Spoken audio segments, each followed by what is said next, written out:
राज्यात एकीकडे लाडकी बहीण योजनेची चर्चा सुरू असतानाच जळगावातून एक अत्यंत संतापजनक आणि माणुसकीला काळीमा फासणारा प्रकार समोर आलाय। ई-केवायसी करण्याच्या बहाण्यानं महिलांकडे चक्क शरीरसुखाची मागणी केल्याच्या दोन वेगवेगळ्या घटनांनी जळगाव हादरलंय। लाडकी बहीण योजनेचे 1500 रुपये मिळवून देतो असं आमिष दाखवून आरोपीनं महिलांच्या अब्रूवर घाला घालण्याचा प्रयत्न केला। या प्रकरणी दोन पीडित महिलांनी पोलिसांमध्ये धाव घेऊन तक्रार दाखल केली आहे। आरोपी रमेश चव्हाण याच्या विरुद्ध गुन्हा नोंदवण्यात आलाय। या घटनेमुळे महिलांच्या सुरक्षेचा प्रश्न पुन्हा एकदा ऐरणीवर आलाय। अशा नराधमांवर कठोर कारवाई करण्याची मागणी आता जोर धरू लागली आहे।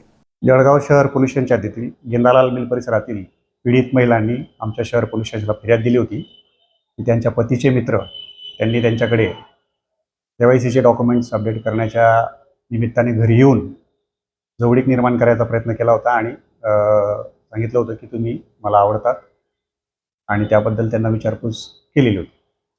अन्य महिलेलाही प्रेम संबंध ठेवावा म्हणून असं एक त्याने केलेलं आहे की या प्रकारावरून गेंदालाल मिल परिसरातीलच एका महिलेला माहीत पडलं, पीडितेला, की या व्यक्तीच्या विरोधात तक्रार दाखल होत आहे। तर त्या देखील आल्या होत्या। त्यांनी असंच म्हटलं होतं की मला एका शासकीय योजनेच्या डॉक्युमेंट संदर्भात गेलो असता तेव्हा यांनी माझ्याकडे नंबरची मागणी केली होती आणि मैत्री संपादन करण्याचा प्रयत्न केला होता। पीडित महिला आहे सर, त्या पीडित महिलेचं असं म्हणणं आहे की शरीर सुखाची मागणी केली, त्यांनी शारीरिक संबंध ठेवावे असं म्हटलंय।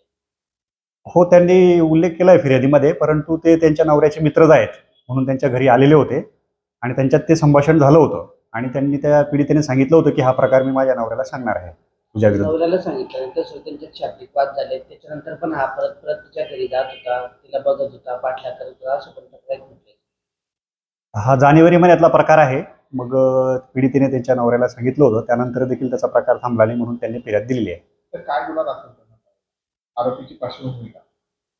गुन्हा आता पीडितेच्या तक्रारीवरून पाठलाग करणे, मैत्री संपादन करण्याचा प्रयत्न करणे आणि त्याच्यात सतत महिलेला त्रास देणे यासाठी विनयभंगाचा गुन्हा दाखल केलेला आहे। आरोपीचं नाव काय सर आणि आरोपीची पार्श्वभूमी काय? आरोपी गोकुळ रमेश चव्हाण म्हणून आहे। तो त्याच गेंदालाल मिल परिसरातल्या पुढच्या भागात जवळच राहणार आहे आणि तिथून तो समाजसेवेच्या माध्यमातून किंवा CSC सेंटरच्या माध्यमातून मतदारांना किंवा नागरिकांना शासकीय योजनांचा लाभ मिळवून देणे असं काम करत असल्याचं आम्हाला सांगत होतं। त्याला अटक वगैरे केली का?